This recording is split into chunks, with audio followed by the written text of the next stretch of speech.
silence. In the heart of Tokyo, a bustling metropolis teeming with life, lies Setagaya, a quiet residential ward known for its peace. But this tranquility was shattered. On a cold December night in 2000, this is the Setagaya family murder.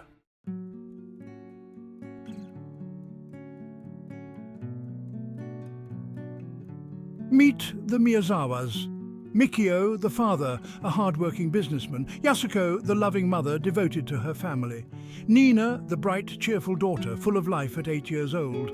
And little Ray, the energetic 6-year-old son. They were a normal, happy family living their lives in the peaceful neighborhood of Setagaya.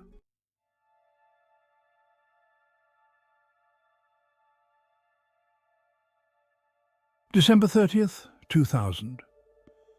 It began like any other day for the Miyazawas. Mikio went to work, while Yasuko took care of the children. As evening descended, the family gathered at home. Little did they know, it would be their last meal together.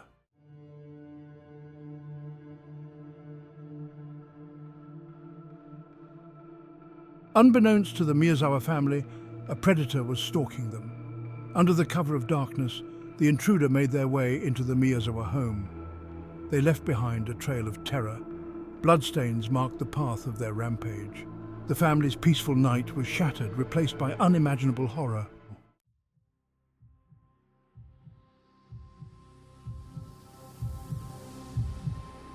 New Year's Eve, a time for celebration. But in Setagaya, a chilling discovery turned joy into horror. It was Yasuko's mother who stumbled upon the unthinkable. Unable to reach the family by phone, she went to their home. As she stepped inside, a scene of unimaginable horror greeted her. The house was unusually quiet. An eerie silence hung in the air. She called out for her daughter and grandchildren, but there was no answer. The police arrived quickly, sirens wailing, breaking the eerie silence.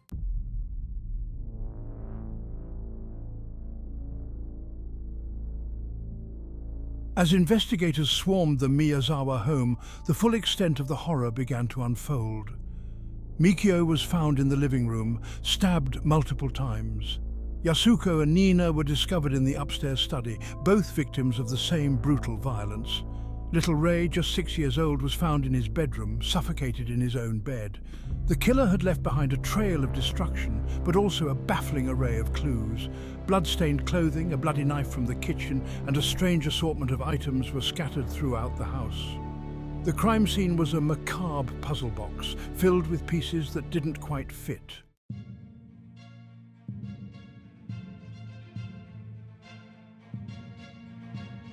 The sheer number of clues left behind was staggering. Fingerprints, footprints, DNA all pointed to the presence of the killer, yet none of it led to a suspect. The killer's DNA in particular was a frustratingly tantalizing piece of the puzzle. It was compared to millions of profiles in criminal databases worldwide, but no match was found. The killer's blood type, a rare type found in less than 1% of the Japanese population, further deepened the mystery. The fingerprints, too, were a mystery. The killer's footprints, left in the family's blood, were another crucial piece of evidence. The killer seemed to have vanished into thin air, leaving behind a trail of clues that only deepened the mystery.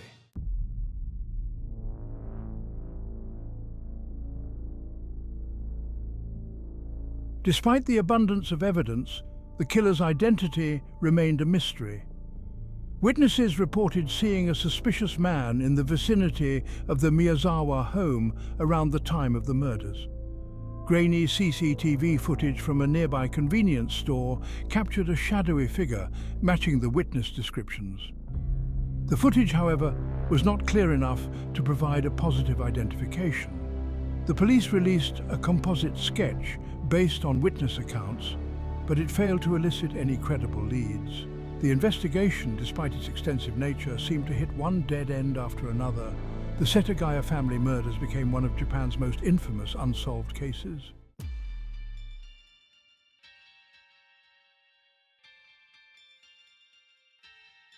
The killer moved through the house with a terrifying purpose. The first to be attacked was Mikio. He was found downstairs near the staircase. The scene spoke of a struggle, of a desperate fight for life. Mikio had been stabbed multiple times. The brutality of the attack was shocking. It wasn't just the number of wounds, but the sheer ferocity with which they were inflicted. This was personal.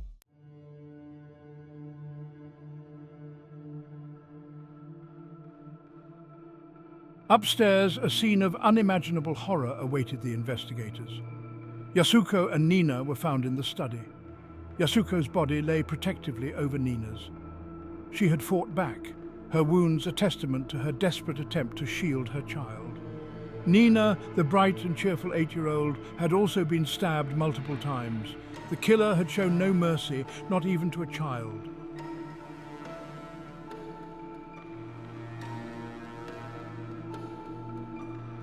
In a small bedroom down the hall, the investigators found little Ray. He was alone, tucked in his bed. At first glance, it seemed as if he had been spared the horrors that had befallen the rest of his family. But as they got closer, they realized the horrifying truth. Ray had been suffocated.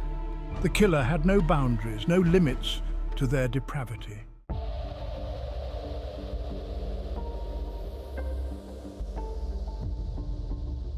As investigators meticulously combed through the crime scene, they began to notice a series of unsettling details.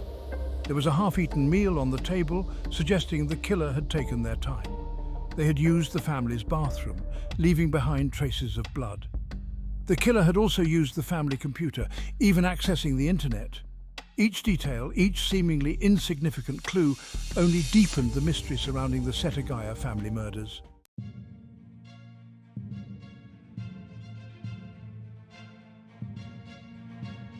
Among the most perplexing clues were the items the killer left behind.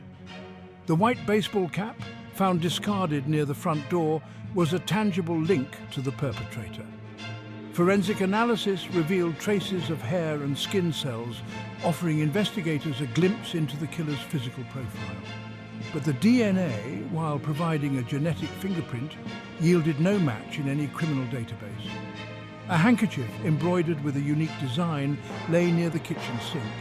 The athletic shoes, their brand uncommon in Japan, presented another avenue of investigation.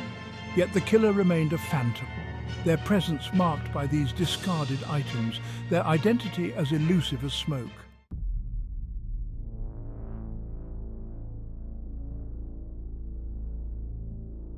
Section 2. A Trail of Crumbs. The killer's presence lingered in the smallest details. A half-eaten sandwich, left on the kitchen counter, spoke of a chilling nonchalance. Forensic analysis of the saliva on the bread crust provided another DNA sample. A single strand of hair discovered on the floor offered a glimpse into the killer's physical appearance. Microscopic analysis indicated it belonged to an Asian male, likely in his late 20s to early 30s. These seemingly insignificant details were like puzzle pieces scattered across the crime scene. Together, they began to paint a disturbing picture of a meticulous and audacious individual.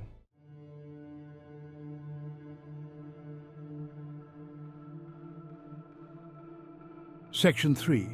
Digital Ghosts. The Miyazawa's computer held a silent record of the killer's movements. The browser history revealed a chilling trail. Websites related to the Miyazawa family, their social circles, all scrutinized. The killer accessed their email accounts, but efforts were thwarted by password protection. Forensic experts worked tirelessly, attempting to recover deleted files. But the killer was a ghost in the machine. The Miyazawa's computer now stood as a chilling reminder of their absence.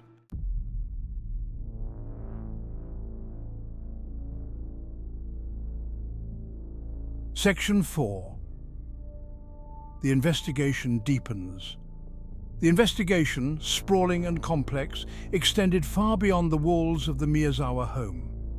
Detectives canvassed the neighborhood, interviewing neighbors, classmates, colleagues, and acquaintances. Every lead, no matter how insignificant, was meticulously pursued.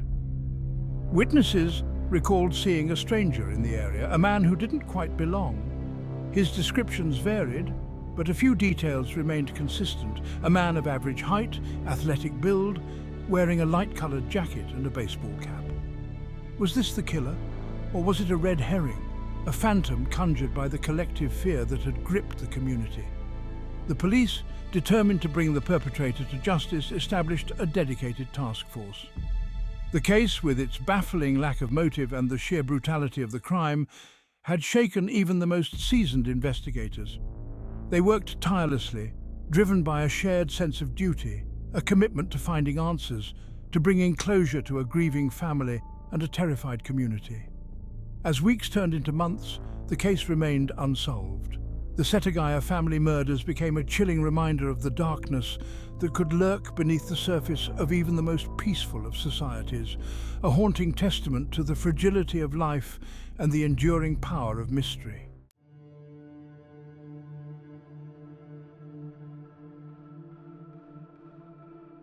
The Setagaya family murders sent shockwaves through Japan.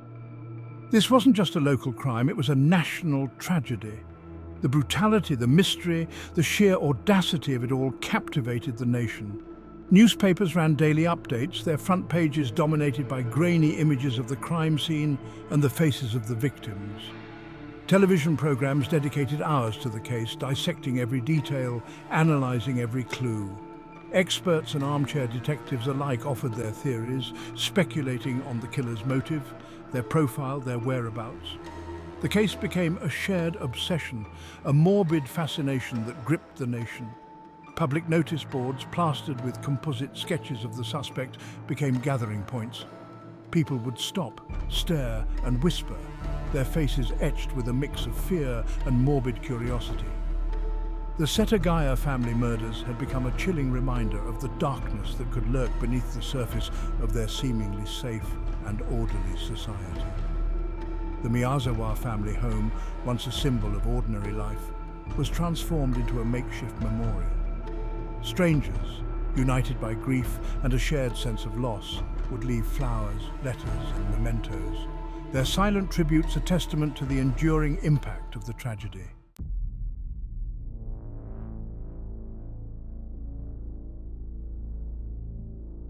The police investigation, despite its scale and intensity, seemed to be chasing shadows. Every lead, every promising avenue, ultimately led to a dead end. The DNA evidence, while offering a tantalizing link to the killer, yielded no match in any criminal database. The fingerprints, the footprints, the witness descriptions, all pointed to a perpetrator who seemed to exist outside the realm of known criminals. It was as if the killer had materialized out of thin air, committed this horrific act, and then vanished without a trace. The police, determined to maintain public confidence, held regular press conferences, their updates a mix of factual reporting and carefully worded reassurances. They spoke of progress, of leads being pursued, of the unwavering commitment to bringing the perpetrator to justice. But behind the scenes, a sense of frustration grew. The case, with its lack of a clear motive and the abundance of contradictory clues, had become a tangled web, a labyrinth with no apparent exit. The investigators, despite their dedication, seemed no closer to finding the answers they sought.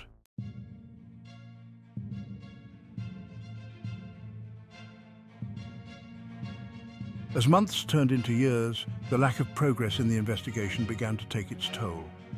Public confidence in the police, once unwavering, began to waver. Whispers of incompetence, of a cover-up, began to circulate. The media, sensing a shift in public sentiment, began to scrutinize the police investigation more closely. Questions were raised about the handling of evidence, the thoroughness of the investigation, the communication with the public. Theories, once confined to the fringes of speculation, began to gain traction. Some suggested that the killer was a highly skilled professional, someone with the knowledge and resources to evade detection. Others pointed to possible police corruption, suggesting that the investigation had been compromised from the outset. The Setagaya family murders, once a symbol of national unity in the face of tragedy, had become a source of division and distrust. The shadow of doubt, once a whisper, had grown into a roar, threatening to engulf the case and the community it had terrorized.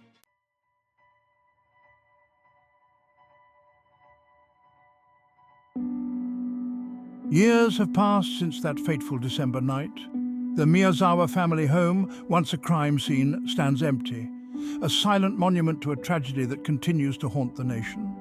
The killer, their identity a mystery, their motive unknown, remains at large. A chilling reminder that some crimes, despite our best efforts, may never be solved. The Setagaya family murders continue to fascinate and frustrate in equal measure. Countless books, documentaries and podcasts have explored the case, each offering their own theories, their own interpretations of the evidence. But the truth, elusive and heartbreaking, remains out of reach. The case, officially unsolved, remains open. The police, though their investigation has scaled back over the years, have vowed to never give up hope. They continue to receive tips, to analyze evidence, to pursue any lead, however small, that might lead them to the killer.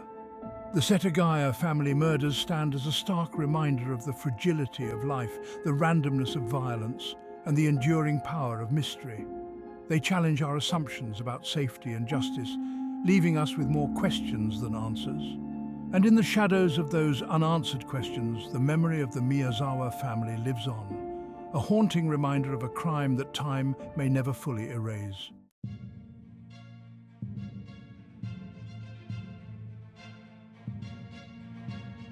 The Setagaya family murders became a breeding ground for speculation. With no clear motive and a phantom-like killer, everyone had a theory. The rumor mill churned relentlessly, fueled by fear, suspicion, and the insatiable human need to make sense of the senseless. Theories, like whispers in the wind, swirled through the community, each one more outlandish than the last. Some whispered of a family secret, a dark past that had come back to haunt the Miyazawas. Others pointed to organized crime, suggesting a case of mistaken identity or a debt gone wrong. Online forums buzzed with activity, amateur sleuths dissecting every detail of the case, searching for connections, patterns, anything that might shed light on the killer's identity. The case had become a macabre puzzle, and everyone was desperate to be the one to solve it. But amidst the speculation, the wild theories and the dead-end leads, one question lingered. Could the answer be found not in the shadows of some elaborate conspiracy, but in the mundane details of everyday life?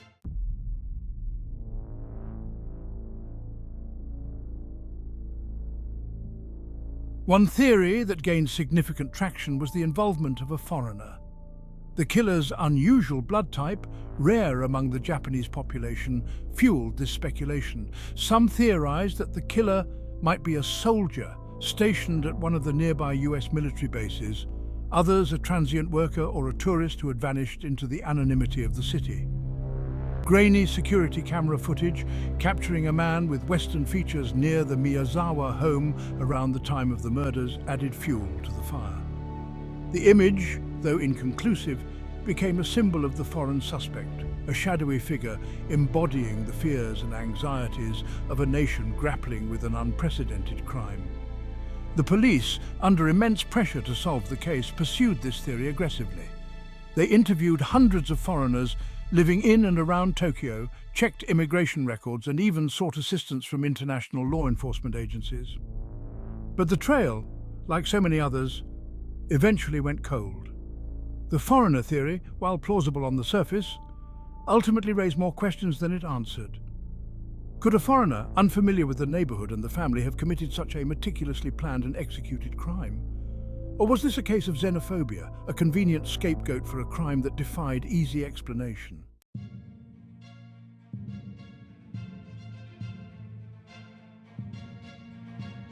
As the years passed, a chilling possibility emerged.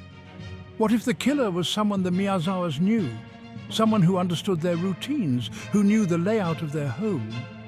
The killer's familiarity with the house pointed to a level of intimacy that was deeply unsettling. Had the Miyazawas unknowingly welcomed their killer into their lives? This theory cast a long shadow over the case. It suggested the killer was hiding in plain sight, someone who had shared meals with the Miyazawas, a chilling reminder that evil often wears a familiar face. The Setagaya family murders remain one of Japan's most haunting unsolved cases. The Miyazawa family, frozen in time, their story a chilling reminder of lurking darkness. The killer vanished into the city's labyrinthine streets, leaving unanswered questions. The investigation, though officially cold, continues. New leads and DNA technology offer glimmers of hope, but the answers, like whispers in the wind, remain elusive. The Setagaya family murders remind us of life's fragility and the limits of our understanding.